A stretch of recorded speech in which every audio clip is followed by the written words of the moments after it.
Welcome to the Rebellious Noise Pro Wrestling channel. On this channel, we bring you some great content from inside and outside of the squared circle. We will go through and offer some in-depth analysis of the biggest events of the year, as well as bringing you exclusive interviews with some of the industry's biggest names. There will also be live show reviews, in-depth features, and podcasts. So make sure you give that subscribe button a slam so you don't miss any of the action.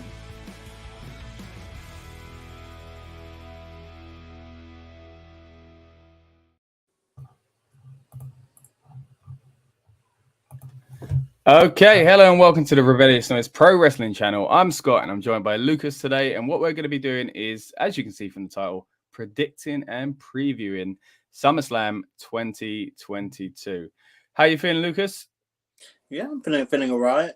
I mean, nothing much is happening in wrestling now, is it? But what a wild week it's been. Right, so of course a lot of stuff's going on, ironically, compared to what Lucas just said. And we will mention, of course, some of that as we go throughout where it is kind of necessary, which it kind of is, a big story. Of course, every single match. Everything is effective, right? I guess, yeah, in some roundabout way at least. But yeah, Vince McMahon, of course, stepping down and retiring from WWE, as he claims, just very, very recently. So, of course, that's going to be coming up as well. Firstly, we're just going to quickly get to a comment. Thank you already, Corporal Kirshner. What is the most likely upset you see happening? Interesting.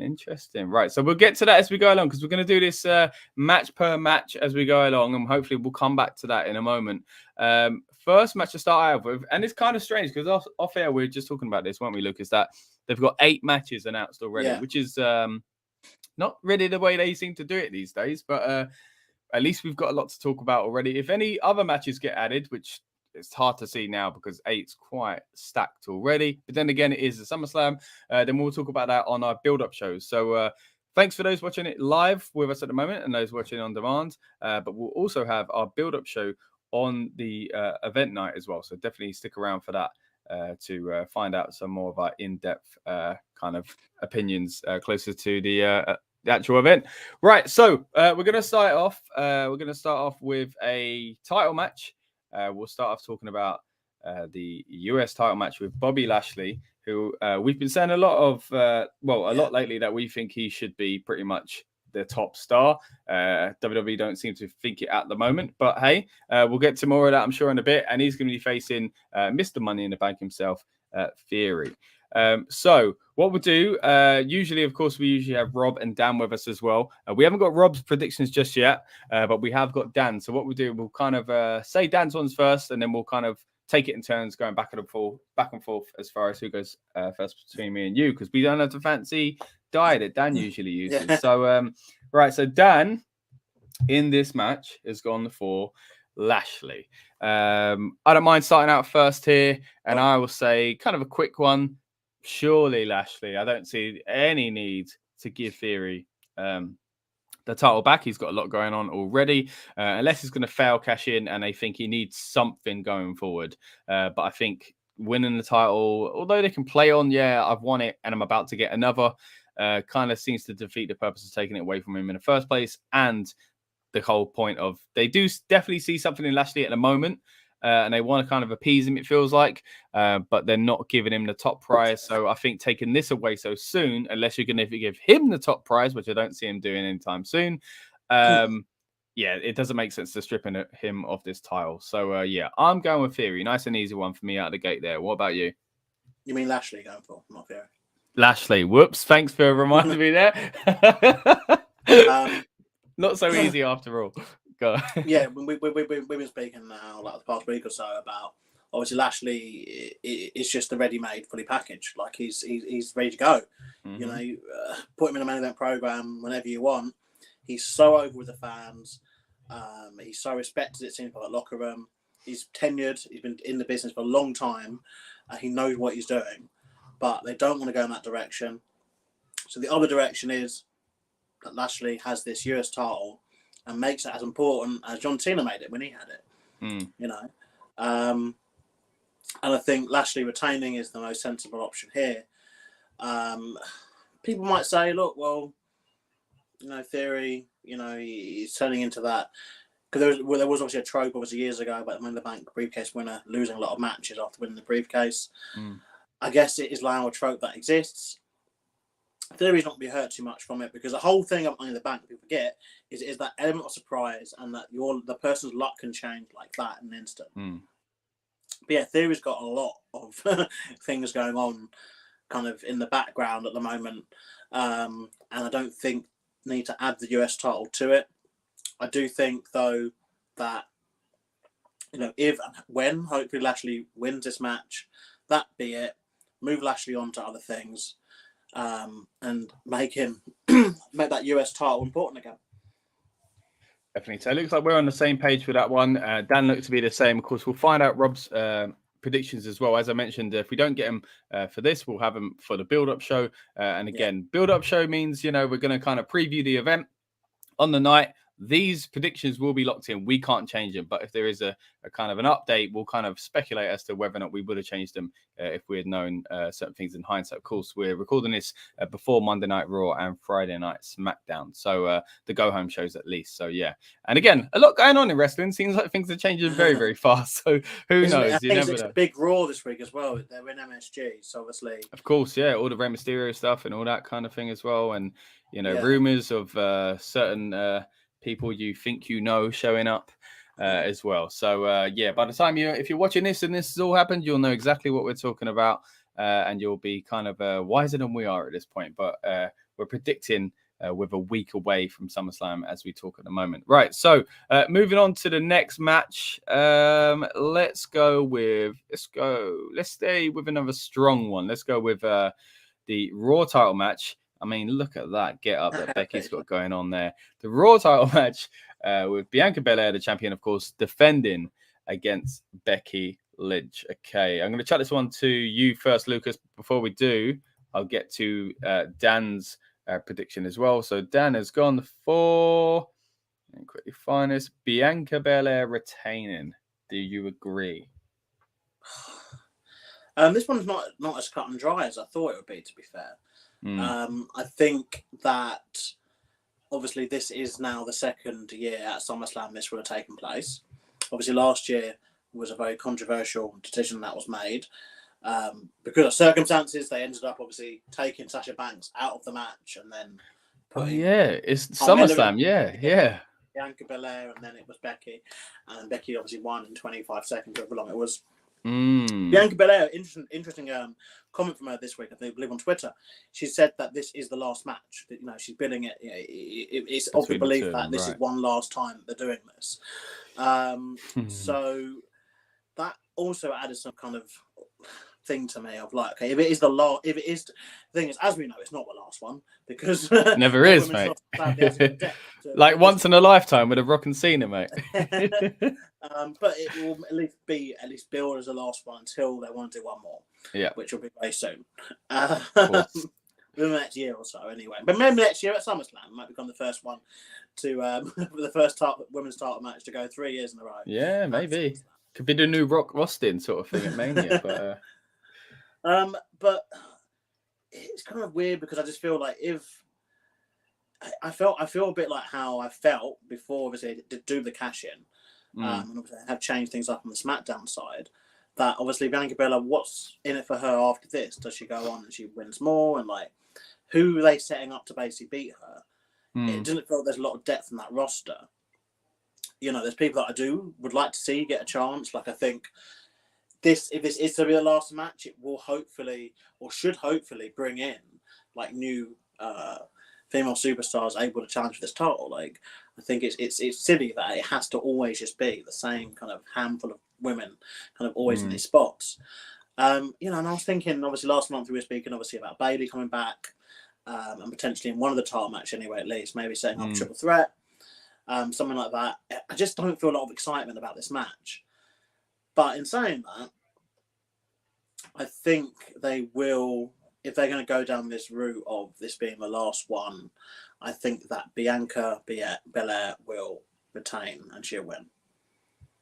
Okay, yeah. So good point there, because I was leaning towards, why not Becky?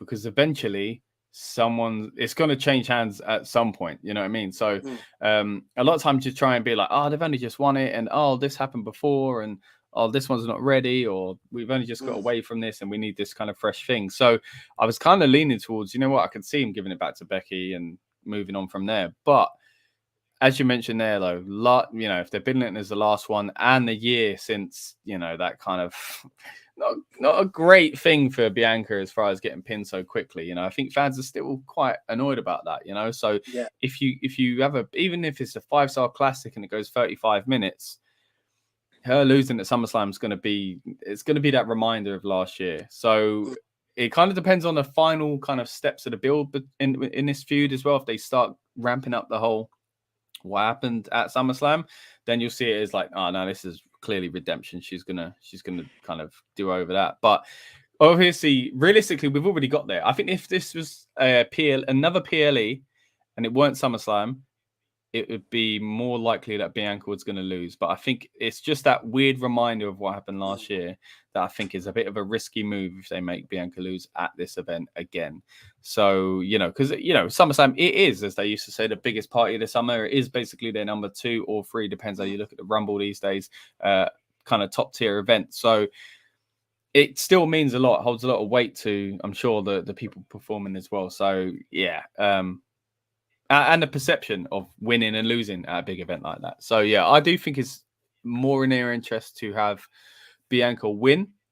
So, yeah, I've kind of been swayed there, thankfully, for going second. I think I'm going to go with you and say, Bianca Belair is gonna retain. But like I said, I wouldn't be surprised if Becky did win it soon, you know, maybe at the next event. But, maybe... You know, does Bayley go off of Bianca? But that's been a feud already, right? We've had Bayley and Bianca before. So, so I'd love to see Bayley back, don't get me wrong. But, yeah, it's a lot of rehashes. And as you said, like, not really looking forward to the match. But you know the match will be great. They always are between these two. But it's just that you can't look forward to it in the sense that we know it's a repeat, you know, so it's a tough one. Right, so moving on from the Raw Women's Championship, obviously, I'm going to go next here, so I'll kind of try and even it up and make it what I think might be a hard one for me to predict, just to make it a little bit fair here. I'm going to go for... Let's do the Riddle versus Seth Rollins match, because at this moment, as I bring up that graphic, I still haven't made up my mind on that one. So let's go with what Dan said first. Dan has gone for Riddle. So Dan thinks Riddle's going to win. I'd say in some ways it feels, yes, you know, Riddle is the rising star. He's the baby face. It just, you know, ticks all the boxes in that sense for him to win.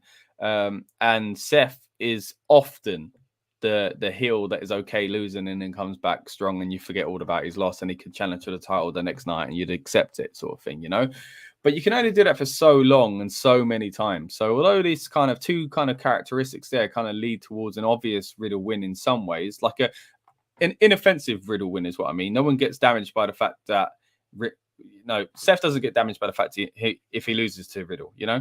But at the same time, that top tier is getting a little bit dry, you know, with Brock and Roman.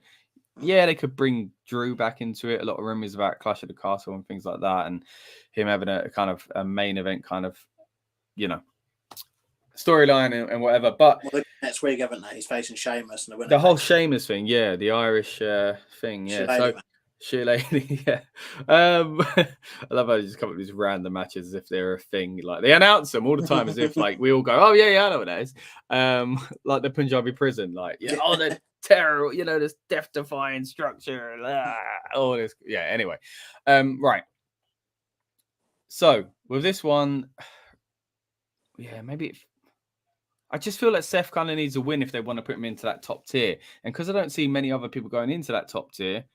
You know, the Cody thing's not happening. Of course, he's injured. Lashley, they've given him a US title to kind of, I think, again, keep him kind of on the back burner. Unless it's Riddle going into that top tier. But then Seth versus Roman, I guess I'm getting to kind of what I think is going to happen in the Roman match already. But, it's confusing. You know what? I will go. Oh no, I don't know.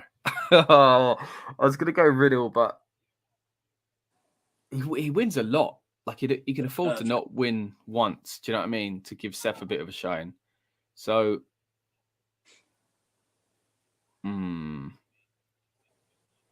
screw it. I'm gonna go out on a limb and say Seth Rollins is gonna win. Okay. Thing is, Seth has always been put in the positions where it feels like he's tasked with, not tasked, maybe he chooses it. He's just obviously incredibly talented, but obviously he's put in a position of, okay, let's get X person over. And he does a fantastic job with it. I mean, obviously, look at Cesaro, what he did with Cesaro last year. Last year, WrestleMania? I think it was. Yeah, it was definitely one with fans, wasn't it? Yeah, it wasn't the one without fans. So last year, WrestleMania 37, they had that fantastic match. And, Cesaro did get a kind of little push from that. Yeah. But didn't really, ended up the same way as all these other pushes. And now, obviously, working for pushed out the door, mate. That's how it ended. But I think we're at the stage now where, because the thing is, Riddle, they did that stupid thing where he now can't challenge Reigns again. But the problem they've got themselves, and they've done it to themselves, and so I'm not going to be, I'm not going to mince my words here, is they've messed it up like so much, because essentially now they've made it so that any match for Roman, if it's not someone coming back from return or injury or whatever it is, it's just a rematch of something he's already done. He's already faced Riddle on the last chance thing, so they go back to that. They have to obviously scrap that, eradicate that whole story they did obviously previously to go back to Riddle. He's already faced Seth Rollins, and yes, there was that kind of question mark ending at the Rumble, but it does seem like a bit like it's a long time ago now, though, isn't it? Yeah, it's not been answered or said anything in 7 months. Like, why bother now? Ed. If Edge is going to return, obviously, as a babyface, and once, obviously, maybe he might be a challenger eventually. They've done that again. Like, all this stuff that they've done. Obviously, Goldberg was someone who was mentioned, obviously, as part of this week when, they thought Lesnar might not do the match. They've already done that this year as well. I guess that's some of the problems in not only not building new stars, technically, but also a long reign. It's going to happen. Yeah, we'll get to Roman a bit later, but this match, only because you really mentioned it, and I get that, there are 2 players here where they could go up to be the next challengers or whatever. But even so, I think the person who needs the win more would be Rollins. I think Riddle, he just win quite a lot. He's quite a lot of moments, and potentially, obviously, with Rollins winning, that does set itself up easily for a rematch, obviously, which they like doing. And it'd be easier doing it that way rather than, I don't think Rollins do another feud where he just loses essentially 3 times like he did with Cody. I think that's a bit daft. So I'd say give Rollins the win. And like you mentioned there as well, like earlier on, saying Rollins, making stars. It's like the star's already been made with Riddle. He doesn't need to put him over. So I don't think he'll be damaged. I think Riddle's already in a very good position. Riddle, we were talking about SummerSlam moments. I know there's WrestleMania moments, but I think SummerSlam just have quite its fair share now. Obviously, being the second longest tenure pay, was it third longest? Was it Survivor Series before? I'm trying to think with Survivor Series. Yeah, I can't remember off the top of my head. I think Survivor Series before SummerSlam. I think the first SummerSlam was 88, wasn't it? I think Survivor Series was like 87, 86. Feels about right. We will double check that, but I think I don't think it's okay. One of the longest tenured WWE event. It's either second or third. I think Riddle, he's a very talented performer, and he can do something in the match for that to be SummerSlam moment. That makes sense, rather than the winning Rollins, Rollins being the SummerSlam moment. He can do one of these incredible dives or an incredible, a memorable entrance perhaps. He's quite good with those. So potentially that might be the kind of trade-off for losing to Rollins. But Rollins, he's one of those performers that we speak about almost every month. He is just one of the best to do it, ever. And at the moment, arguably the best performer all round in the company. So I think he should be the one to win. Good idea. Like you mentioned there, we could get a SummerSlam moment of a great entrance. You mentioned it already. It'd be silly for me not to bring this up, but Dan did an interview a little while ago with Riddle potentially talking about future ideas for great entrances, which was hilarious. So definitely go back and check that out. And of course, while we're on it, funny situations involving wrestlers. We all like the King of Drip, and there's me trying to be the King of Drip as well. So check that video out on the channel, both of them really. And give us a little bit of a subscription. Get yourself a subscription, I should say, of our channel if you like what you see. Right, so we're going to move into the next match now. And I say, let's have a look at it. Let's go for Logan Paul versus The Miz. Big match. We speculated a little while ago whether or not this would become a tag match or anything like that. I've got to say, I'm pleased it hasn't. I think the marquee match is Logan Paul getting his revenge on The Miz independently. Of course, Champ is sniffing around the feud himself. We might get some shenanigans with him on this card and, during this match. But generally speaking, for the most part, as we know at the moment, it's a one-on-one match. And I think that's great. I think it's going to be really interesting seeing what Logan Paul can do outside of a tag match. So, because again, of course, he definitely impressed at WrestleMania. And I think it's a feud that kind of has made sense. So, right. As far as predictions go, let's quickly get to Dan's. Dan said Logan Paul. And this is where I think what you mentioned just a moment ago is very key. SummerSlam moments. So for me, the obvious thing to do is have Logan Paul win to get a SummerSlam moment. Yes, it's not WrestleMania, but as you mentioned, SummerSlam is its own thing where, all the outlets sharing the image of Logan Paul standing tall is going to be, a big thing for WWE, So I do think the best thing business-wise is to make Logan Paul win. And because he's beaten The Miz, who's a heel, one of the best in the game, it doesn't because of course there's still people that are doubting Logan Paul or don't like his personality or anything like that. So it's the safest bet to give him that big win rather than against someone that is considered, an indie darling, a workhorse or anything like that. Not saying that Miz isn't talented. Of course, I'm bigging him up in the first place by saying he's one of the greatest heels to ever do it, in my opinion. But that is why this is kind of like a perfect mix, really. And I think, Logan Paul winning makes the most sense. So that's how I would book it. And I think WWE are probably inclined to do the same thing. So, I'm predicting Logan Paul for this one, mate. What about you? Yeah, so we're facing a situation where, unusually, this is now not a celebrity versus a wrestler match. Obviously, Logan Paul is a celebrity and carries his name. He's now actually employed with the company, which obviously, usually we don't have that. It is just usually like a celebrity coming in for one and done, and that's that. And obviously, nothing's really been said about Logan Paul from the schedule here. So I think it'd be more like Brock, to be fair. Yeah, it feels like he is going to be like a part-timer. Yeah. Which, fair enough. If that's what he's, that's what they've negotiated, that's what they want to do with him. Or whether he will be a more active performer on the roster. And, we've seen people go from one to the other. I mean, look at Edge. He went from very much like, a 4-6 match a year deal thing to pretty much working, quite regularly. And obviously with AEW, obviously not afraid to put, obviously the older guys and the not really do these part-timer kind of stuff. But I think perhaps this new direction that we might start seeing will be that, like they will want the wrestlers to wrestle, but absolutely. This is one where you look, I'm looking at it as like, this is the match where they want Logan Paul to win and he starts his career as a WWE superstar off on a good foot. The Miz, honestly, this guy, I mean, when I think it was the 24 we did him, and even John Cena, a guy who at the moment obviously has moved into a very, very part-time role. I think we might have lost Lucas there. Have we lost Lucas? It looks like we've lost Lucas. Right.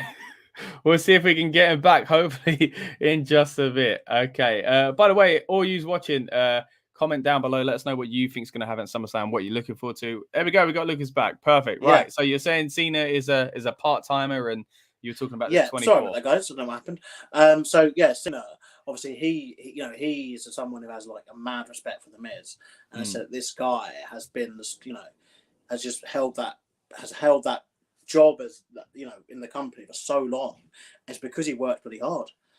Because he is the epitome of basically what we're looking for in terms of performer. Like, he's so versatile. He would do anything, like literally anything, whether that be working with a celebrity, whether it be part of a tag team, solo, doing whatever it is in that company, like he has done. I mean, look at him now. Look at the T-shirt he's wearing. Do you know what I mean? It's not about his, like he's willing to play the goof. And like you say, they can put him anywhere in the card.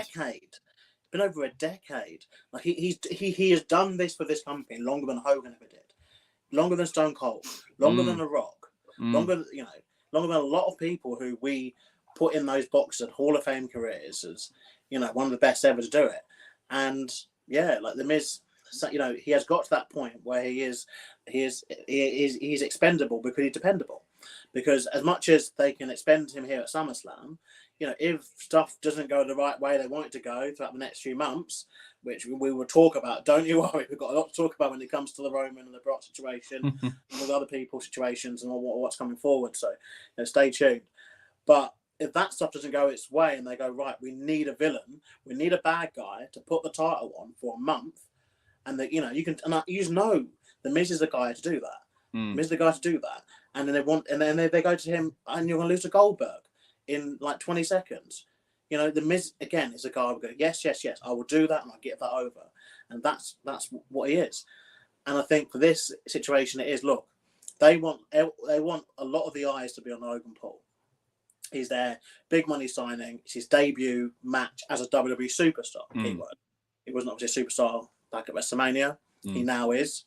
And they want to send a message, I guess, because everyone, whether you kind of watch the product or not, will keep an eye on this match because it's an outsider coming into the business. It's Logan Paul, who obviously has a mixed opinion, I guess, amongst people. Like, he's one of those people, but he's always someone that people have an opinion about.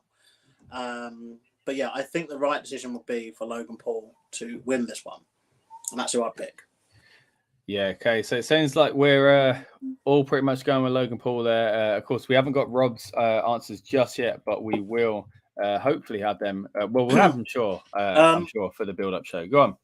The question that came up earlier, I will say that an upset here would actually be the Miz winning in a weird way. Like a big upset here could be the Miz winning, or some sort of angle happen in the match that, involves him winning, and obviously that could be a massive kind of implication, obviously, for something going forward. So that could be a big upset. I think people would expect Logan Paul to win. So on that point, actually, if he did, it would carry on this feud. And if he doesn't, another interesting point, which I'm sure we can probably dig deeper on when we do the build-up show on the night of the PLE, is that if it is a one and done with this feud, then what does Logan Paul do next? Like, it's hard to move on. Like, it's hard to, oh my gosh. It's gonna end Roman's reign. That's a weird thing to say. Roman's reign. There we go. Right. Anyway, we're gonna move on to the next match. And speaking of Roman and his reign, we're gonna talk about Roman's cousins, of course, in the bloodline. Now, this match is, I gotta say, something I'm very excited to see, because the last one, Lucas, I'm sure you'll agree, fantastic match. I think we're all ranting and raving about it when we did our review and recap for Money in the Bank. But this is a SummerSlam.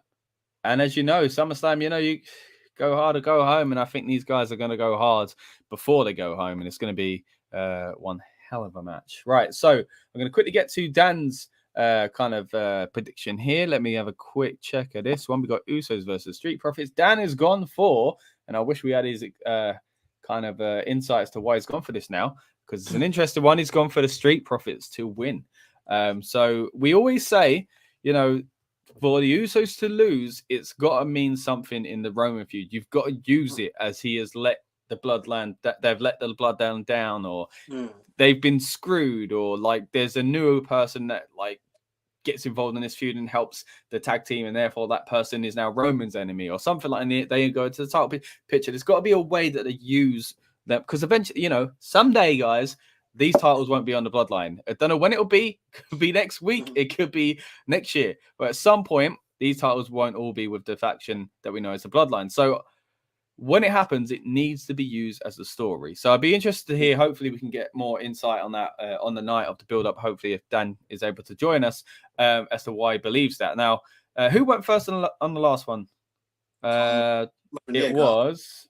What was the last one we even did? What was it? It was Logan Paul versus Miz. Oh, you went first on that, I think. So I'll go first on this one. Right. Oof. I wish I wasn't. Again, because it all depends on what happens with not only Roman's match, but what this leads to next. Right. Okay. Do I go Street Profits? I think in some ways it'd be wrong for WWE not to give it to Street Profits because they're on fire at the moment. You know, they've both kind of improved in certain areas. Not that they weren't good before, but it's been well documented the things that they've both been working on individually and as a team. So it'd be kind of wrong not to reward them. Do you know what I mean? But this is the problem when you unify or stick together titles and you kind of want to keep everyone happy and whatever. But you know what? It's got to happen at some point, man. So maybe this is strategic predicting because of Dan position in the leaderboard table, but screw it. I'm going to go Street Profits as well. I don't know if I should, but I've done it.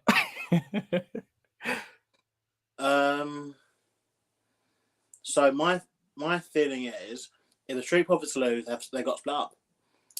Because okay. I just don't see any reason why they'd just be like, oh, okay, we had our shot, let's just go at the bottom of the food chain and let's start again. Like they've built, the passion that they did with their promo. I watched a clip of it from this week's Smackdown. Some of the comments that have been said by both members, like I just kind of feel it's gearing up to this is the final shot. Like this is. You think, yeah. This is it, and yeah, I just think if they don't win, they got to split up, and potentially that is what's happening. Obviously, Vince McMahon was very high, wasn't he, on Montez Ford. He did gain like some size lately as well. It does seem that out of the two of them, like it's frustrating because Andrew Dawkins, like I think, he's gonna instantly be multi-geneted in this. If this was to happen, like he already has been the whole time as a tag team, but he is such an integral part of that tag team. Like people have no idea, and I think that obviously as a single star, like I think obviously if they were to go split up, they made it very clear that their stocks and their beliefs in kind of Montez Ford. Yeah, and obviously with him being married to Bianca Belair, who obviously also have a lot of stock in, I don't think Andrew Dawkins will have the same. So I think weirdly, it kind of he'd kind of want the team to stay together, and I think they should anyway. Yeah, I think they've got to. The problem is with a lot of this stuff, though, like you said, okay, Usos losing has to be involved with the Roman stuff. Yes, well, I agree, but the problem is they don't seem to book far ahead enough and have any vision of where they're going with this. And so the only other way to do it is they just got to do it until it gets boring. It is now boring. It's now past boring, in my opinion. Like, the bloodline, the direction for that bloodline stable seems to just not be there. Obviously, Roman not being a part of the product a lot hasn't helped because, he's such an integral part to the bloodline and he's not there enough. He's not making enough title defenses. He's not wrestling enough. And so his matches are becoming few and far between. And then in between that, the Usos are trying, the Usos promos, I've always maintained that they're really strong on the microphone, especially for a tag team. Like tag teams generally, like you have one guy who speaks good, the other guy can't, or vice versa. But they both are equally good, but it is now the same promo. Like it's the same promo every single week. Yeah, it's the same kind of thing, and it's just, I guess looking at this, it's hard to know kind of how much obviously Vince had already kind of booked of this. You have to imagine he had a lot of say, obviously, before obviously departing. Potentially he might have a little bit of say. I don't want to speculate too much, but I can't really see him leaving and just being okay with things changing like a week especially after. At SummerSlam. Like, can you imagine him not being there? It just doesn't feel realistic to me. Like, I know there's, a lot of speculation to what's going on. Well, I guess at the end of this, we'll probably sum up a little bit of the Vince stuff as well. But, it's, It's just really strange. But I think going. So I think it's one of those we will talk about on the build-up show as well. No doubt, when more stuff has come out by next week. Or we may have seen Vince at MSG on Raw or on Smackdown next week. Obviously, there's two. A photo's going to leak with him with a headset on. You know it, like you know it. You know, I just you know, who knows? You might even show up at NXT. You never know. That's still open. I just feel like there's no way he's kind of like letting the creative ownership of this completely go. It'll be a gradual process, I think. I'm sorry? Yeah. Gradual process, I think, and like you say, the people that are earmarked to be like something for him, I think he would have influenced enough people to slowly, if they do change their mind on some of these people he was hot on, then I think they'll slowly do it, because they're going to know the man personally as well. They're not going to want to offend him. They're going to know he's still, and it's going to be people are going to be at eggshells for a while, not knowing, is he really, do you know what I mean? There will be a lot of that going on, and it'll be interesting to see how these next few months shape up. But I'm with you in the sense that like he clearly has kind of people that they like, and I do think that influence will still be felt inevitably for a while. We could do a whole thing talking about Vince. Obviously, like it's such a hot topic at the moment. Obviously, like if not people, we'll have a section, I guess, maybe on next week to discuss this, because it's bonkers. But like I think end of the day, Vince has been so integral to booking this Roman thing. It's been his thing all along. Like, obviously, there's deals that have been put in place, regarding WrestleManias. You got to imagine Vince is a part of those decisions. Like, he's not going to allow them to book to a situation where next year Roman Reigns is on the pre-show of WrestleMania. Like, that ain't happening overnight. Like, I'm sorry to spoil it to Mark. Like, it's not going to happen. Yeah. Like, this arc they've got, and obviously, if The Rock is coming back, which is the general belief for next year's WrestleMania, with The Rock is coming back, then I think it's definitely because of Vince. Like, it's definitely that relationship that Vince has, obviously, with the Anna White family, which goes back generations to his father as well. Back, way back, when his father started booking High Chief, Peter Maivia, back in the 60s. So I think it's, with this one, I just feel that they need, in the absence, basically, of any kind of creative direction that I can think of, there's no tag team coming back. There's no one reforming. They have a jump to get like a lower cat. What they do, they have the New Day, I guess, built back up, or New Viking Raiders.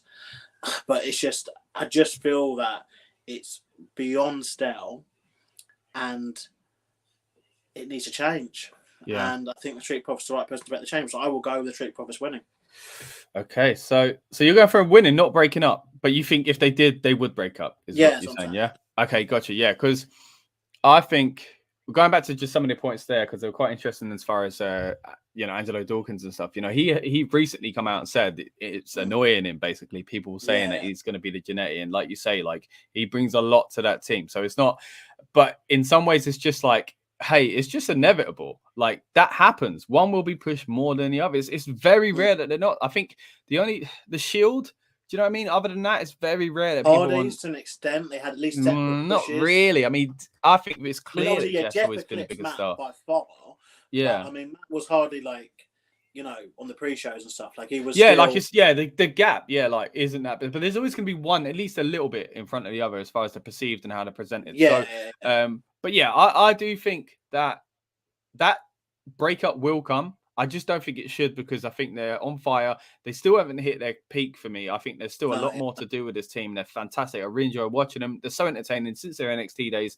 So fun to watch. The music, the entrance, the kind of charisma, the mic skills. Like, there's a lot to it that I enjoy and I want to see more of. Even the merch, the new basketball jerseys and stuff like that. Like, there's a lot they can do with that. So I think they'd be silly to kind of pull the trigger too early. Quickly, before we move on here, and I'm going to, of course, move on to the next match in a moment, just going to read out another comment here from Guffer's Biscuit. Austin Theory walking away with 3 titles. Bold claim there. We mentioned earlier on, of course, if you joined us live and you've missed it at the end of the stream, please go back and check the beginning. But we've already covered the US title match. But interesting point there that he could, technically could walk away with all 3 titles. Could you imagine the image of Theory holder? Like, if there was ever an image to say, McMahon's still around, then that might be it.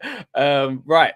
So let's move on to the next match. Everyone, thank you for joining us. That's with us live on demand. Really do appreciate it. Definitely drop us a few comments and please subscribe as well. You're joining us here on the predictions and preview. What we do usually is basically on the night of the PLE, we also do an updated version of this called the build-up show.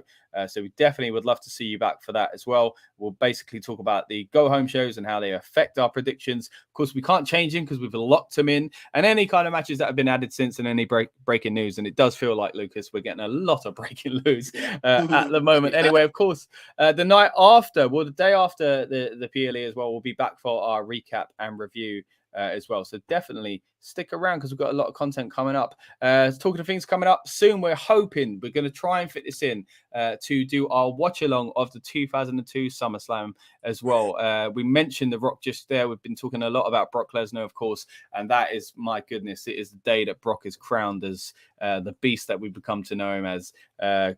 Great pay-per-view. I'm sure you agree, for those that remember it. So we're going to go back onto that very soon as well. And of course, we've recently done a watch along for another fantastic SummerSlam, being SummerSlam 1992. We did a watch along for that on this channel. So if you want to dig deeper into SummerSlam content and SummerSlam history, then that is the one for you. Right. So we're going to continue now. We're going to move on to the next match. Let's have a look at what we've yet to do. Let's do, I'd say, Liv Morgan versus Ronda Rousey for the SmackDown Women's Championship. This one's going to be an interesting one, I think, Lucas. So, firstly, again, we're going to go to Dan's prediction. Dan has predicted Liv Morgan.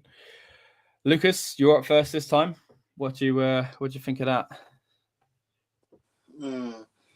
So yeah, that's the thing. Like the cash in, it's just, does Ronda lose twice? It's very difficult. Does Ronda just lose twice? Like, is that? Who do you annoy? The fans or Ronda Rousey? The fans and Liv Morgan, I guess, or Ronda Rousey? Who do you annoy if you're WWE? Which one do you go with?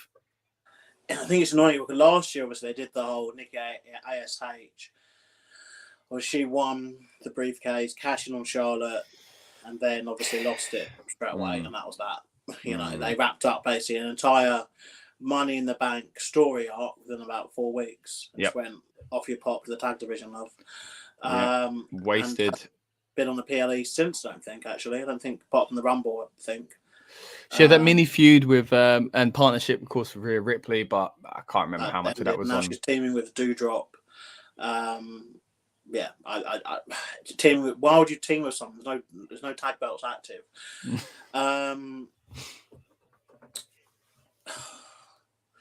It's hard. It's really hard, actually. I mean, can we roll out like a DQ or something? I guess. I'm thinking if there was DQ, would that be Ronda getting herself disqualified? Because it's face versus face. This is really weird. Yeah. I guess they need Ronda to go heel, so potentially a DQ of Ronda, kind of maybe refusing to relinquish the hold or something, getting herself disqualified. It's interesting though, because Ronda lost at Mania as well. She lost at Mania. She lost. They're adding up now. But each time there seems to be like a reason why she's lost it. If they put it back on Ronda, then let's say they flip flop it back to Liv. It will again be like last year, with basically within 4 weeks, the entire women's Money in the Bank storyline for the year has completely wrapped up, and that's that. And you'd have to hope that, with respect to Nikki ASH, she wasn't as long in the tooth in this as Liv Morgan's been. We've been talking about Liv getting an opportunity for like 5 years now. Since she first got attacked by Charlotte and, taken out and promised to come back and be the real Liv. She had to go through being in part of a stable where every single other member got released, one by one. Being part of what at one point was a promising women's tag team division and never been given the reins in that at all. Again, because they were tied to release her tag team partners. She was fed to Ronda the first time round, the Riot Squad, if you recall. Yeah. They were basically fed to Ronda, quite early on and dispatched. she's had to go for a lot. I just feel a bit like Ronda, in the nicest possible way, like this run, she's kind of shown she doesn't want to be there. She's there for the money, and because she most likely can't go back to MMA because of a hand injury, and obviously being a mum and all that kind of stuff. And we get that, that's fine. But it's a case of, look, Liv said on a promo on Smackdown, I believe, she said something along the lines of, I'm paraphrasing here, along the lines of, I'm going to win this match because I want this more than you. And I wholeheartedly believe that she believes it, and that is true. Like, I think that when Liv Morgan, it's really weird, like, when obviously we're doing the prediction stuff and we're talking about obviously how they're booked and obviously how, like, we've seen them in the ring. But then when you kind of see the reaction that Liv Morgan got when she won the championship from performers both inside the company and outside the company, and realise that a lot of people are rooting on her, in this. A lot of people were rooting on her, and like were really happy. It just goes to show that she's someone who obviously has made an impact, in that women's locker room, upon multiple people, and that it was wholeheartedly deserved. That being said, that's the reason why I think Liv Morgan has to win, and that's the reason why she's my pick. I think it's the right decision. I think this is one, I guess we can discuss it a bit separately, but I do think it will be one, if Bayley is making a return, this will be where she may be involved. But I don't know which way they go with that. Like, is she face? Is she heel? Yeah. It's been a long time, hasn't it? I don't think we've seen her since WrestleMania last year. Very long, yeah. It's been a very long time. Anyway, what do you think? So you're going Liv, yeah? Yeah, I'm going Liv. Right, so as I said earlier, it's kind of who do you want to annoy? And of course, I'm speculating that Ronda wouldn't want to lose, but to be fair, as you mentioned, she's lost some high-profile matches recently. She's been the one, it came out, it's rumored at least that she had basically been happy that it was Liv and she wanted someone to deserve it, that she would drop it to. So maybe she wouldn't be annoyed at losing again. But yeah, I'm talking about the person here, of course, over the character, but only speculation. I don't know Ronda Rousey, of course, but I like the idea that you kind of brought up there of a possible DQ where Ronda goes rogue and just is annoyed and doesn't let go of submission. I do think that could be a good way to go. It keeps the sympathy going for Liv and a kind of love and support for her. And it turns Ronda into a heel that maybe fans are ready for her to be, so could be the way to go, because a man could, like, you got to remember on the last PLE, they kind of hugged it out and she was like, you know what, you deserve it. And now she could flip the switch and go, you don't deserve it. I thought about, you're not like me. Like, I've come here to put, little girls like you down. She can really play it up that she's a kind of monster. She's the baddest. She's a former MMA fighter. And Liv is this kind of, plucky underdog that's finally won the big one. Well, I'm going to take it away from you type thing, So, and I was sick of kind of pretending to be your friend, So they could do it that way. I think that would be quite interesting, actually. So you've kind of, although you didn't go for it, you've kind of sold me on the whole possible DQ. And I'm thinking, do I bonus point that, because I think that is quite interesting. But then again, the Bayley card, just as it has been for about a year now, is always kind of bubbling under the surface of, like, if she comes back, what does it affect? Is it the Raw title picture? Is it the Smackdown title picture? Is she face? Is she heel? Who does she go after? So does she cost someone the title? Does she help someone win the title? Like, does she help someone retain? It's just it's a strange factor. And again, just like every month, it could turn out she's nothing to do with it, So it is a tough one. Right, so you're going Liv, Dan's going Liv. Part of me thinks like WWE could look at it and go, well, we've appeased you now, We've done what we said. The guys backstage made them happy. Liv made her happy. Dream come true. Made the fans happy. Made the super mega fans of Liv happy, because she's got a huge fan base, diehard Liv fans, and but I think casual fans are massively into her too. She's got a great kind of thing going for her, and they've ticked all those boxes. They've made them all happy. So do they quickly? Is it one of those quick turnarounds where they go, all right, we've done that now. It's going to get back to what we're going to do, which is Ronda being a top dog. So whether it is face or heel, and it kind of backfires on them, who knows if they keep it babyface, but you know what, man? You've talked me into the DQ finish, so I think I'm going to go that there's a DQ. So yeah, Ronda loses by DQ. Therefore, of course, Liv keeps the title. Yeah, I think that's where we might be going with it. All right, so I feel a bit bold there going with that one. I feel like you might have influenced me in a dangerous way there, Lucas. But all right, we're gonna go with that anyway. Right, so let me quickly just make a note of this one. You've gone for Liv, and I've gone for Liv but DQ is how I've gone with it. So yeah, well, it'd be interesting to see how that goes down on the night. Right.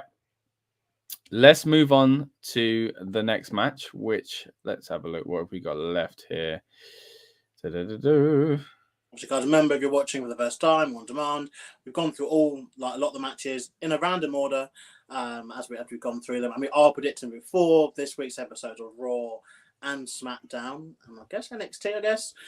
We don't know what's happened this week. I guess have gone out. And obviously, we will do more predictions of matches that have changed or that we missed on our build-up show next Saturday. Saturday, yeah, it's gonna be good, man. Like Saturday night, Sunday night. Yeah, nice for us in the UK. It's a little bit easier on our body clocks, I find. But yeah, can't wait for it, man. Right, let's move on to the next one then. We've got now this one's gonna be interesting as well. I've actually really enjoyed the build for this. We've got Pat McAfee versus Corbin, who I see they're still calling Happy Corbin, but I'm gonna go with a Corbin here because he doesn't display the happiness as much anymore. We've got interesting match there. I think I'm going first on this one if I'm right. Yeah, you went first and last, didn't you? And before we do that, let's get to Dan's actually. So Dan has gone for Corbin. Wow, quite interesting actually. Because I was leaning towards the age-old trope of outsider, superstar, megastar. ESPN's going to cover if this person's raised, their hand is raised. But I've already said that with Logan Paul. So do you really do that? This is another one where you can afford to do it. Not that McAfee feels like much of an outsider anymore. The fans love him. I think he's worked so hard. When he had that match against Adam Cole, he was fantastic. So I'm looking forward to seeing him in the ring again. Corbin, where does he go if he wins? Where does he go if he loses? That's what I'm kind of thinking with it. Like, I've actually really enjoyed seeing this vicious side of him. And I said when me and Rob were doing the review of the last one, I was like, that scene of Corbin dramatically pulling him out of his seat, which they annoyingly put up as an exclusive online. I think it should have been the way the show ended. You could have made this way more impactful. And then recently on SmackDown, the big kind of boot to the chest that he gave McAfee as well. Similar kind of vicious attacks, I think, have been putting Corbin across very, very well. And it for me, it makes it feel like he could move on to something bigger and better next. But when I thought that would happen after Mania, after giving up his kind of, end of days kind of record, it didn't. Is it ever going to happen for Corbin? So with that in mind, him winning doesn't make any sense unless McAfee. I think McAfee's doing it as a one-off. It's SummerSlam. I don't see McAfee going as a longer extended program to do a rematch at the next PLE, being Clash or whether it being the one after that. I just don't see that happening. So for me, the way to do that is the good guy wins. So for me, I think I'm going to go with Pat McAfee getting a win over Corbin in this one. Yeah, I think you mentioned there that you don't think it's ever going to happen for Corbin, but I'd argue that maybe it already has. I think he's got himself to the position that is where he belongs. And is he the next Miz in that sense then? How we spoke about the Miz earlier on? But never quite that top tier of world title maybe, because he's never won that, whereas the Miz has and he can always go back to it. Yeah, I mean, obviously, the Miz's, if you look at the Miz's, obviously, original title win, back in 2011, when he beat Randy Cash and beat Randy Orton, it was to fuel an angle, essentially. He won that championship to be able to be part of the main event of WrestleMania that The Rock was at. That was it. And as much as obviously he did deserve it and it was earned, it was, again, just the right place, right time. And the fact that they never went back to that for almost a decade until they had to, when they messed up last year's Money in the Bank, or the 2020 Money in the Bank, sorry. for the men's side of things, when obviously they had Otis win it, and they had decided, we actually don't want Otis to do anything with this, and then they had to put it onto the Miz, and then they did that weird talk.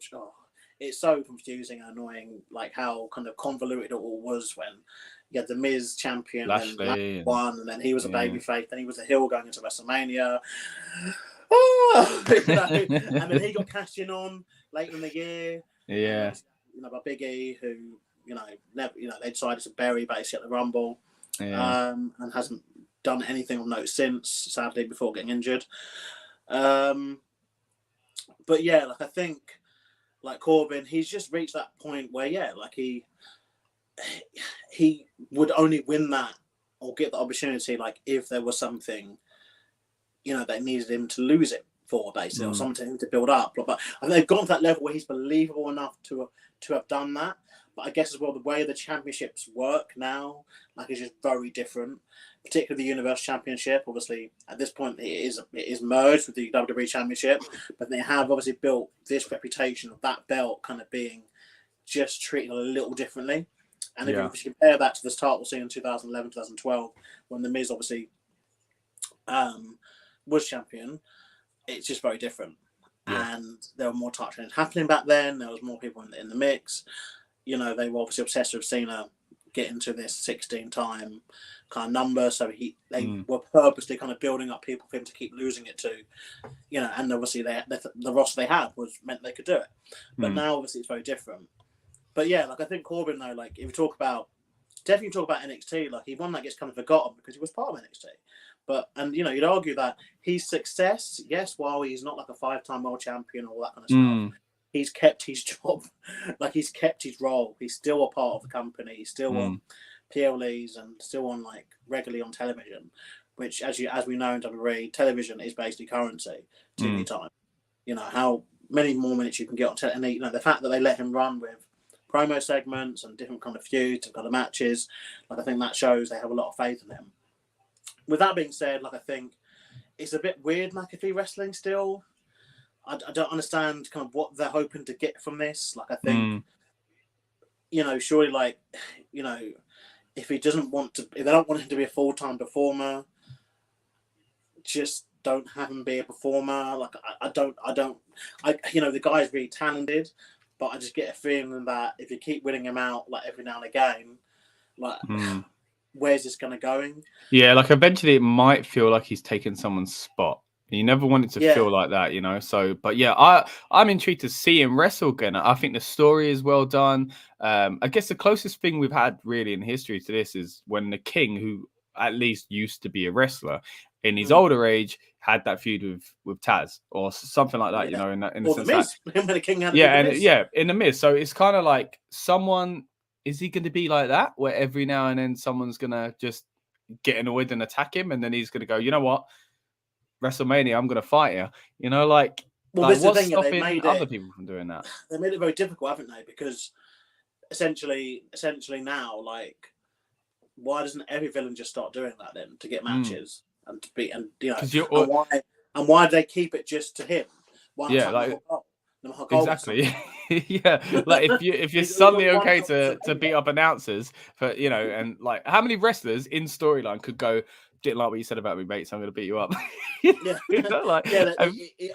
that risk of opening up a can of worms and diminishing returns each time, because you can imagine it is going to turn into like, it's WrestleMania season, Pat McAfee's not been beaten up yet.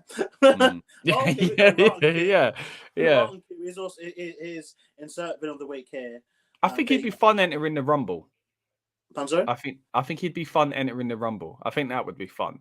Him like saying, you know what, I'm going to stamp my ticket to Mania. I'm going to be, and you're going to for a split second think he's going to convince you, I'm going to be a full-time wrestler up until Mania, and then he doesn't. I think maybe the Saudi shows, like Saudi now got the Chamber, for instance. He's a good kind of on-the-night announcement kind of person, I feel. Like he's or again, like on the house show market when they do the 6-man tags and the tag team matches. I think, like, definitely, like, if he wants to have a bit of fun, we met every now and again to be that replacement tag team partner. Like he's sticking up for the babyface or something like that, like you've gone too far. He jumps to the ring to help someone, and but I just don't think, unless they want him to be, a proper part of the full-time roster, which absolutely he could be. Yeah. Just to state this, I think absolutely, like, he's shown that he can do it, and that he should do it. But they decide they don't want him to do it, and he's an asset to SmackDown commentary. Honestly, like, it's it's night and day, like how enthusiastic he is for this. But yeah, I think the right decision this time round is for Corbin to win. I think as much as it is a kind of one and done, I still, as you said, like, if a face wins, I kind of think it can be a one and done if Corbin wins. I think if Corbin wins convincingly enough, and Pat can kind of, and there's no like shenanigans after the match and all that kind of bollocks. Sorry, all that kind of drama. Like, I think that's enough for this feud to just be like, okay, one and done. That's it. So I'll go Corbin. Okay. All right. Interesting. Right. So we are getting to the final match here to predict, which is always going to be a tasty one. As much as we can say all the time, this match is, we've seen it too many times, and I'm sure we're going to get into that in a moment. The fact is, it does always create a but what if, So we'll get into that. Sorry. True. Yeah, it does draw. So, of course, we're talking about Roman Reigns versus Brock Lesnar. Now, it kind of hurts to say that again, like as I just mentioned. I don't so soon, especially. I don't want to be talking about this again. As much as I enjoy both guys, as much as I saw there being need in having the feud come back again and different dynamics. Remember, about a year or so, I was so excited by the fact it was a different version of this same match we've seen before. It's not anymore. It's the same one we saw a few months ago and a few months before that and a few months before that. So why we need to do it, I don't know. Unless they are pulling the trigger with Brock and giving it to him. But I just don't buy it. The other way to go with this, of course, is the Money in the Bank. And that's what does make this version of the match, this version of like a rematch even, compelling. Because it's not about them two now. It's about a third person, of course, in theory. So we'll see about that. Quickly going to get some comments here. Ben, way right back to you. Thanks for joining us. And RFF Maria Whitey, thank you very much for joining us. Everyone on demand and everyone watching with us right now live as well. Definitely drop your comments. Let us know what you think is going to happen at SummerSlam as well. Right, so going back to my thoughts on Roman Reigns versus Brock Lesnar. Like they're really flirting with the whole theory thing, and that's what changes everything. I don't know if you've seen it, Lucas, but me and Rob were discussing. Rob came up with this great theory, ironically, about that WWE should really push, and they've kind of teased it lately. Theory himself has said it on Twitter, and they've kind of sent a commentary about him being the youngest ever Money in the Bank holder, but also, he could be the youngest ever champion, WWE champion. So, I know they did the whole thing with the World Heavyweight, but we're going back to the WWE champion here, and that was Brock Lesnar 20 years ago. As I mentioned earlier on, we're going to be doing a watch-along of that very PLE, well, as they would have called it back then, pay-per-view, hopefully this week. So definitely subscribe if you're interested in watching that with us. But yeah, Brock Lesnar, 20 years ago, he is crowned. Could Theory be crowned here as well? And on Brock Lesnar, maybe Brock Lesnar wins, and then Theory does it. But I think if you do, that gets the heat for Theory. That kind of ties up the whole youngest ever, transferring it over to the new youngest ever. But surely still the big story here is making a star by beating Roman Reigns. That is the star-making thing to do. Like, it feels a waste to do that on Money in the Bank. After everything we've gone through, Cesaro couldn't do it. Seth Rollins couldn't do it. Cody Rhodes looks like maybe still being built to do it. But from everyone we've had so far, they couldn't do it. And is it going to be, if it's going to be Theory, I could kind of see that in a few more months' time. But heat-wise, yeah, it works. Don't get me wrong. But I don't know. So this is a really tough one. So I'm going to say Roman Reigns. Ultimately, I don't think Roman Reigns is losing the title. So I think Roman Reigns will win. I guess, what am I saying? DQ? Okay, let me try and work this out. I think Roman Reigns is going to come away with a title. I do think there probably will be something to do with Theory. I don't think it'd be a foul cash-in where he loses the briefcase, because I think they're shooting themselves in the foot if they do that. I think it might be he gets stopped, like Brock is annoyed and Brock beats him up before he gets to do it, you know? So, but then there's the kind of thing of like, could he come out and be so clumsy or focused on something else that he accidentally DQs the match and doesn't No. Stipulated last man standing. Oh, it's last man. Oh my gosh, of course. So you can't have any of this. Can't have any of that. So then, okay, right. Last man standing. So technically, man, Brock could batter Roman, who stays down for a 10, but within that 10, you can count to 3, of course. Does Theory win while someone is battered? Because surely last man standing stipulation is in there to basically hype up that you have to destroy your opponent to get him down. So, oh gosh, that does change things. It does massively, because it means that someone can lose the championship without being pinned, which obviously for a heat argument here, there's a lot for that. Right. I just think an interesting way to do it is if Brock, they do something big, they're both down, they count 1, 2, they get to like 4, and Theory pins Roman within that, runs away with the title.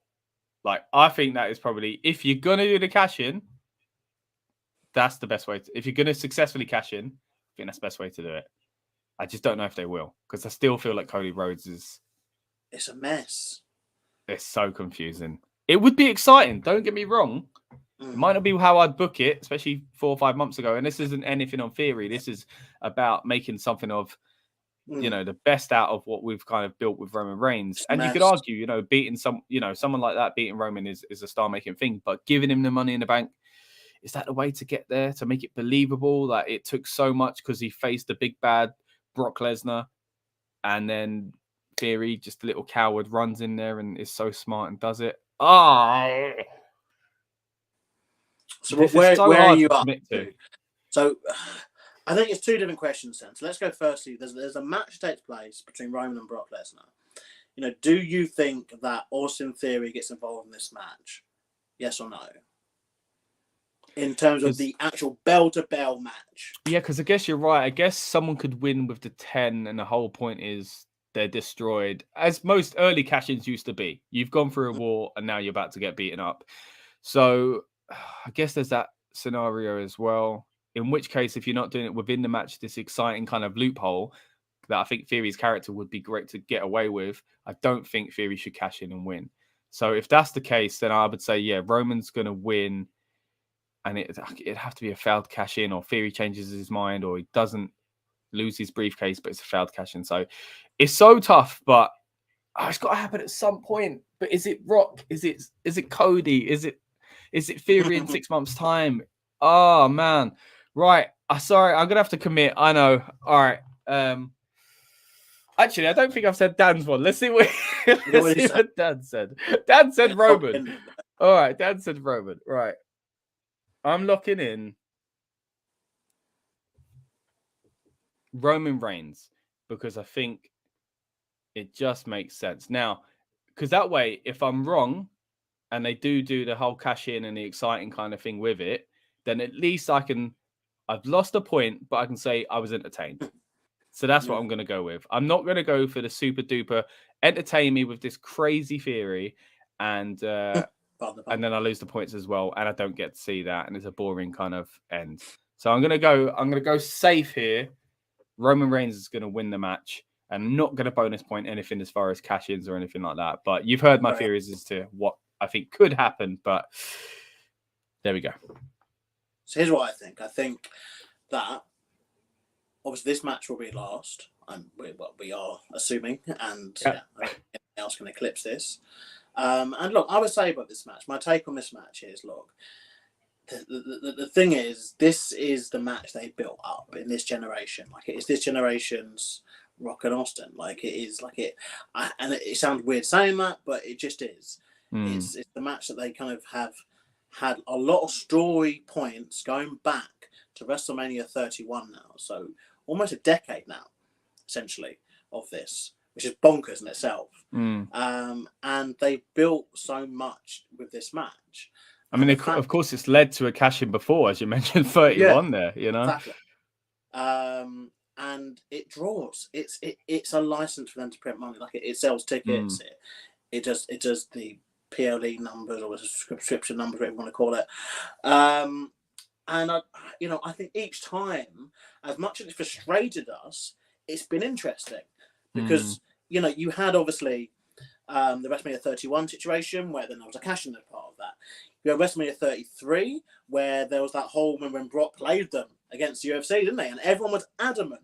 They were adamant that Brock Lesnar was leaving WWE and going back to MMA, and that he was definitely losing, and that'll be it. And then Brock won. Yeah, Brock won. And then obviously you had this year when they merged the titles, and it was you're forgetting day one. Oh yeah, all the stuff that happened around day one, and Brock winning the title. When we're like, wait, why did he just win? Why did he win a title? He was going after the other title. What? And the Rumble, Exactly. There's been so much, and they put a lot of bank into this feud, into this rivalry, so it deserves its spot. And if you don't want to watch it, then there's plenty of other wrestling promotion for you to watch. But I think it's definitely earned its spot, and it's interesting. They gel well in the ring. I think together they have spots that obviously they do kind of quite often. Yeah, and their moves kind of complement one another quite nicely. And they've done it, like I said, from the baby from one obviously. Roman being the babyface and now being a villain, and vice versa. They did the whole Heyman switcheroo as well. There's been a lot to it. But it's just the fact, I guess, for a lot of people, it is just the fact that they've done this and only this for so long. And it is just, again, pinch of the biggest amount of salt that you can find here. But Meltzer has kind of made it clear that this was the plan. The plan was to go back to this at some point later this year, right? Because it is the fact that they don't have any other big matches for these stadiums, and obviously with big PLEs now, like SummerSlam, like WrestleMania, Money in the Bank. Well, this didn't work out for them, but then planning to them to be inside stadiums, like this is a stadium match, and the difference between this month and last month is night and day. This is a stadium show; it's got a stadium match involved. Now, here's what I think will happen. Here's what I think then about the match. I think Lesnar and or Reigns will dispatch a theory earlier on in the night, potentially even after his US title match, to get rid of him. I think as much as then that could lead to people thinking he's going to come back, blah blah. I think that will end up being the reason why, if he does get involved in the match, it's easier for him to be taken out again, kind of thing. It's annoying because I guess Theory can't really insert himself in the match because he'd have to. It confuses the hell out of him. Yeah, you can't do a triple threat last man standing, can you? You have to keep them both down. I guess so. Yeah, if there was a situation where they could both be down, that'd go on forever. Especially with Reigns and Lesnar, from the two you got to get down. Yeah. But I think the smarter option is to keep the briefcase going with Theory, and to see how it goes. We know he's a phenomenal performer. He had one of our favourite matches from the last event. He's building up a lot of steam, and obviously, he is the younger guy here, and that stat exists. But I think sometimes if that's the only reason why they want this to happen, because they want him to become the new youngest champion, that is not the right reason to kind of do this massive shift. Right, you've established, all that list of people couldn't get it done, and there's a big moment here when Reigns loses, and I don't think it needs to happen as part of a cash-in. Yeah, because the cash-in is its own thing, Yeah, because you're doing two moments at once. But that's well. Then again, we argued the same thing with Edge doesn't need to be the Rumble winner. And we've had, such and such doesn't need the title because we've got the streak, we've even said it with Rock and Reigns. We say Rock and Reigns doesn't need to be for a title. So yes. But it's a situation that they have put themselves in. End of the day, no one said to them, do title for title at WrestleMania. No one said that. No one said, make Brock win. And it's clearly not for a reason. Win the day one, then at the Rumble, then at Chamber. All back to back to back. And those things as well, what annoyed a lot of people was those were multiple opportunity moments of people. it's not like Brock just won one match against a singles person. He won a Rumble. You had 29 other options. Okay, take with the Joe Cats and a few of the lower mid carders, but you know what I mean. You at least another 5 or 6 viable options. The Chamber, there were 6 or 7 people in the Chamber. I think it was 6 people this year in the men's Chamber match at Saudi. So you had 5 other options to change the match.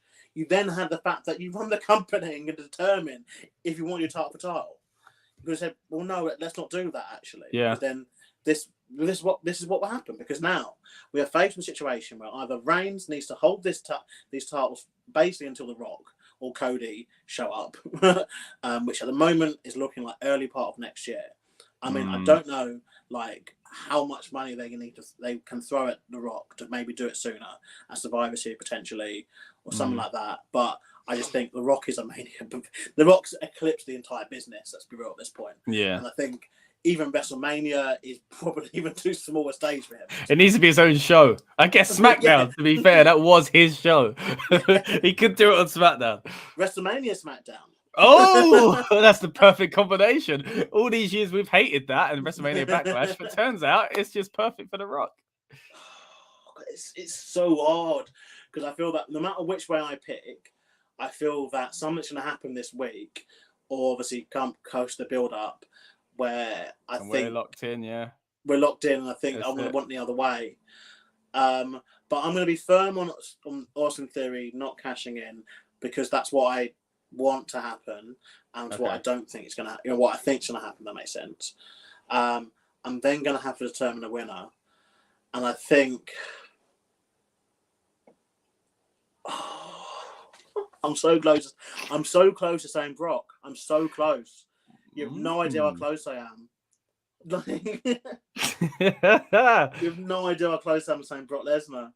Okay, well let's figure it out then. Why would you be saying Brock? Because I think they're at the point where they've got nothing else. They've got nothing else.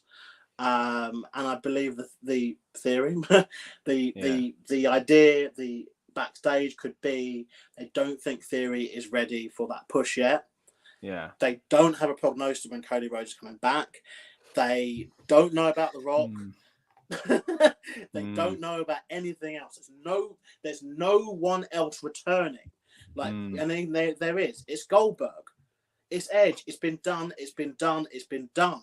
Yeah. And so it's a case of if the only thing staring at you in your face is Brock Lesnar, who is a box office draw, and you can then move this on to other matches. Then they could just move it back onto this again anyway. And does it keep Brock happy? Obviously, a lot of rumors about what happened on the Smackdown the night that Vince did step down. Rumors of him coming back, and all that stuff. Then people trying to kind of put down those rumors. But then, if they are true, are you giving him the title to kind of secure things and appease him, or does that make things worse? Are they more likely to go, you know what? We can't guarantee he's agreed to come back for SummerSlam. We can't guarantee we're going to talk him around to staying for another X amount of dates, so would that be too risky? You got Clash of the Castle as the next event as well, where they're setting up Drew against the champion, and Drew's got history obviously with Lesnar, as we know. Yeah. They haven't had their match in front of fans yet, have they? I don't think so. No. Obviously, they were obviously the misfortune, I guess, of having the COVID Mania main event, which is just such a unique thing to say. But they were the main event of that Mania that year. But quick comment here from Vinny. Little update. Stephanie should put the title on herself. Vince did it, so maybe it will. The apple won't fall too far from the tree, and we could see that. Okay. Oh God, I'm going to say Roman Reigns. As much as I almost took myself into Brock, I think the safe. It's a tough one. How do you not go back to the safe option with this? You know what I mean? But I just feel that this situation is a total mess, and it's their own doing, and I don't know when it ends, and it's already stale. That is danger. It's such a great thing in so many ways, but the juggling that balance between making it stale and making it make sense it's not been easy for him. No. And I don't see is that and not wasting it though. Is Brock wasting it? You know what I mean? Like, but then again, for years we've argued, was Brock beating the streak wasting that as well. What happens if they do it Raw? Well, the title doesn't change hands, does it? Just like no.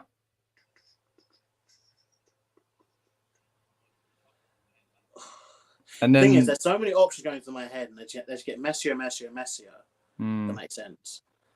Because you know what? It could be a double count out where he does insert himself. We said earlier, how'd you do a triple threat, last man standing going forever? Well, not really. If they've both just exploded through a barrier and fell off a stage, and they both count to again 4. Theory comes out, cashes in, and just stands there. Doesn't even pin. Like I was thinking, he'd need to pin, being a match within a match. He doesn't even need to do that. He could just stand there and win the title. And again, the heat for that would be unreal. So, is it a good way to use this kind of?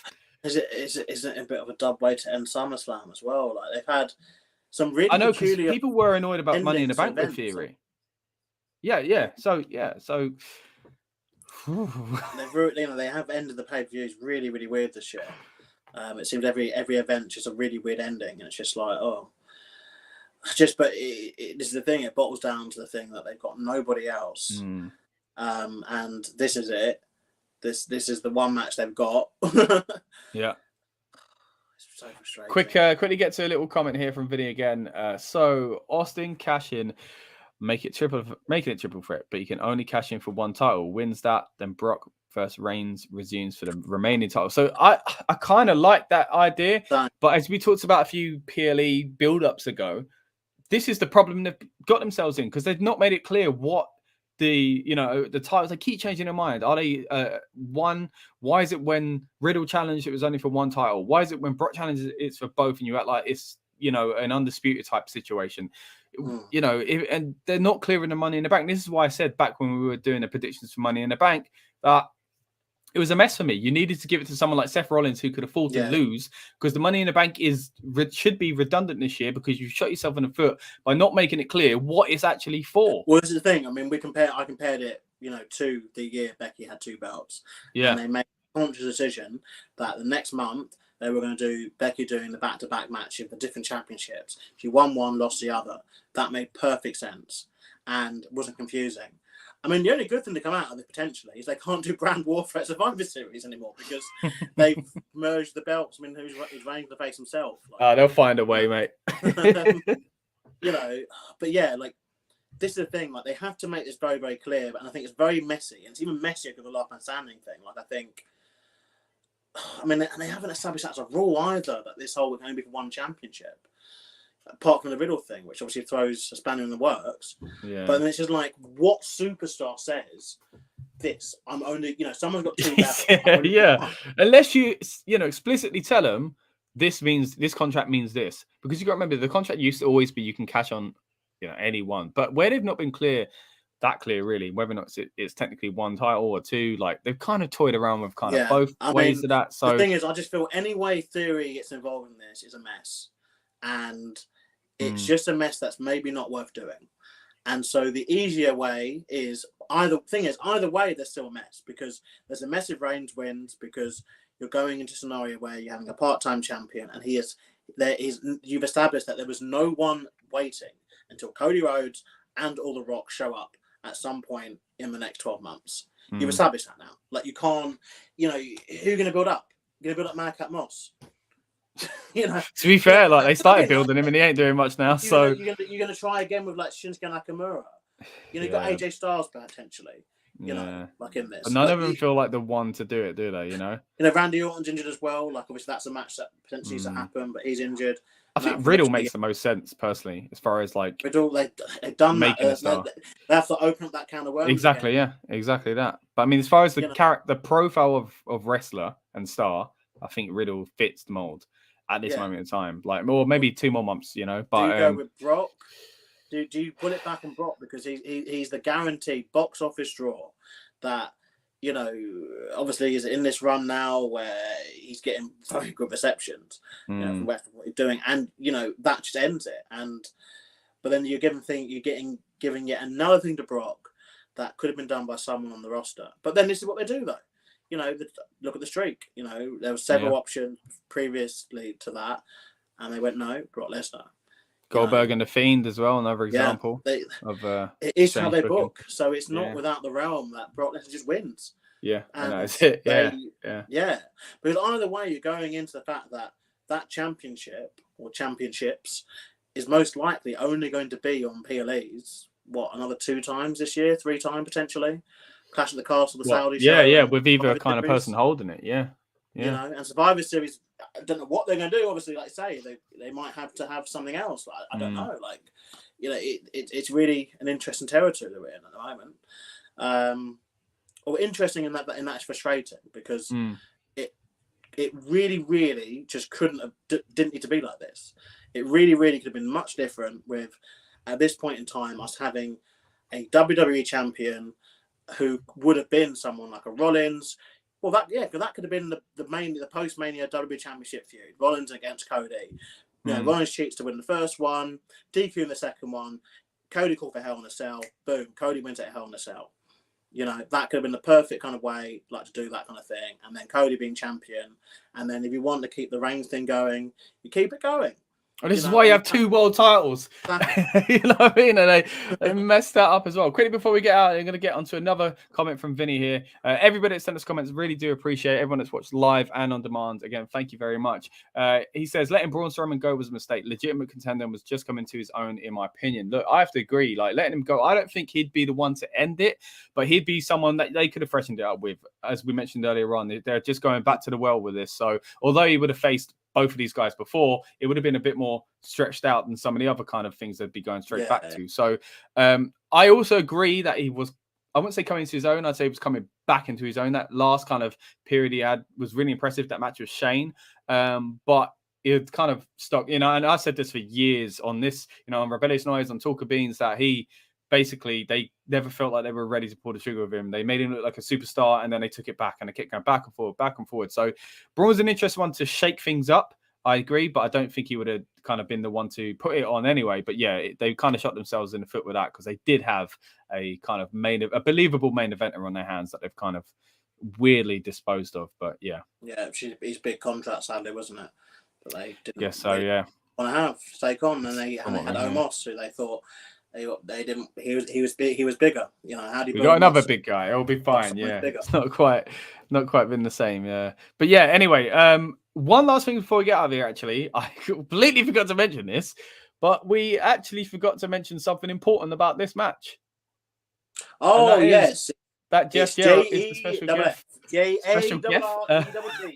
That's the one. Being the RE. Okay, whatever. Sorry. One of my favorite wrestlers, I think. You know, one of my favorite wrestlers I remember as a kid, he was the one villain that I loved, with Jeff Jarrett. I think, it's an interesting choice. I know people were thinking it would be other persons, whatever, but like, why? Do you know what I mean? Like, other than giving Jeff something nice to do in Nashville, is that all it is? I think it's that, plus potentially because he's involved with Flair's last match. I think it allows them to kind of have some of the thunder on him to help Flair without kind of directly helping Flair. I think obviously there's no beef between the company and Flair now. It seems it's kind of died down a little bit. Obviously, Flair doesn't work. Yeah, he's back in the intro, and he tweeted about his thanks intro for that and all that. So he said thanks to Vince as well. Like, it's one of those things that doesn't make much sense. But when you put it like that, is it a roundabout way of kind of a wink, wink, nudge, nudge? Remember Jeff Jarrett, everyone go follow him. Oh, and by the way, he's doing something, you know, without directly promoting Flair. So, I think it's 2 ways, isn't it? There's that way, but also the way of, like, just reminding people he's a WWE superstar. And when you watch the Flair from the next night, he is now the WWE superstar, Jeff Jarrett. Good point. Not just Jeff Jarrett from the Indies. It's the way of different, you know what I mean? It's the way of differentiating. Yeah. So it does kind of bring it back to, I'm going to watch what Jeff does again. Jeff Jarrett didn't have a match on Raw, potentially. You know, even if it's a short thing or like gets involved with something, just again for them to remind, Jeff Jarrett, he still works. Yeah. So as far as the match he's involved in, though, it doesn't make any sense unless they do something with it. I mean, I don't think we need to worry about should we lock. You know, our predictions are locked in. Should we give ourselves another chance? I don't think it really would sway me either way. But yeah, do you feel the same way? It doesn't, for me, doesn't it? If it does influence it, I'd be interested to see how and where it goes from there. But I don't see influence in the match, but if they want to get Jarrett involved potentially in this, I'm thinking to get Jarrett involved in the celebration. You know, I mean, I wouldn't even rule out like Jarrett like hitting one of the Usos with the guitar or something. The only thing I can link it up with is that Bianca Belair is also from Tennessee. You know, okay. That's the only thing I can link it with. I don't know if either the Street Profits are. I don't know if they are, but I know she is, of course, because they announce it as a singles competitor. So anyway, it's been great talking to you, Lucas. It's been great having everyone with us, commenting, and those that, of course, didn't want to comment, that's absolutely fine. But we do appreciate everyone that does get involved just by watching, by commenting, of course, by subscribing as well. As I mentioned earlier on, we have got a lot going on the channel in the coming days, coming weeks as well. And we definitely hope you stick around to see some of that. A lot of coverage coming up for SummerSlam. We'll go through some of that just now as well. So, of course, we've just done our preview and predictions. We've locked them in. But on the night of the PLE, we'll also be having the build-up show where, again, we kind of get yourselves in the mood for it. We get ourselves in the mood for it. And hopefully get kind of worked up for what could happen at SummerSlam. It's a nice way to kind of keep on top of any matches that have been added since this preview as well, and of course any kind of changes to matches, any kind of big things that happen on the go home show, or these days anything that happens behind the scenes, because my goodness, a lot's been going on. Of course, the day after that we'll have the recap and review show like we tend to do, so please stick around for that if you want to hear our thoughts on if our predictions come true, and of course what we think of the show in general. And as I mentioned earlier on, it's SummerSlam season, so of course we've done where it's been a perfect opportunity and a perfect time really to revisit one of the most famous SummerSlam events from the history of the event itself. SummerSlam 1992, of course, the 30th anniversary this year as well. So if you fancy watching that and you watch it with us, it's going to be quite fun. I'll say it's going to be. It's already happened. So basically, what I'm saying is go check it out and watch that video if you fancy doing that. But speaking of ones that are coming up, now we hope to do this very, very soon. Of course, as I mentioned earlier on, we haven't got a date booked in, but please subscribe, follow us on Twitter at RN Pro Wrestling for a little bit of update on this. But what we've got to do as well is, of course, SummerSlam 2002, as we mentioned earlier on, 20 years since that one. Been talking a lot about The Rock tonight. We've been talking a lot about Brock Lesnar tonight, and that is an interesting story in itself. So, as I mentioned, a lot going on here at the Rebellious Noise Pro Wrestling channel. Thank you to everyone that's been joining us tonight. And again, those that watch on demand, we really do appreciate it. Lucas, anything you want to say before we wrap up here? No, guys, no. Yeah, well, that's good. Good way to end the show then. Once again, Lucas, thank you very much for joining me. And thank you to everyone that's come along tonight as well. Again, really appreciate it. And we hope to see you on the next episode of the Rebellious Noise Pro Wrestling Podcast on this channel right here. Okay, thank you very much. See you later. Bye for now. Welcome to the Rebellious Noise Pro Wrestling channel. On this channel, we bring you some great content from inside and outside of the squared circle. We will go through and offer some in-depth analysis of the biggest events of the year, as well as bringing you exclusive interviews with some of the industry's biggest names. There will also be live show reviews, in-depth features, and podcasts. So make sure you give that subscribe button a slam so you don't miss any of the action.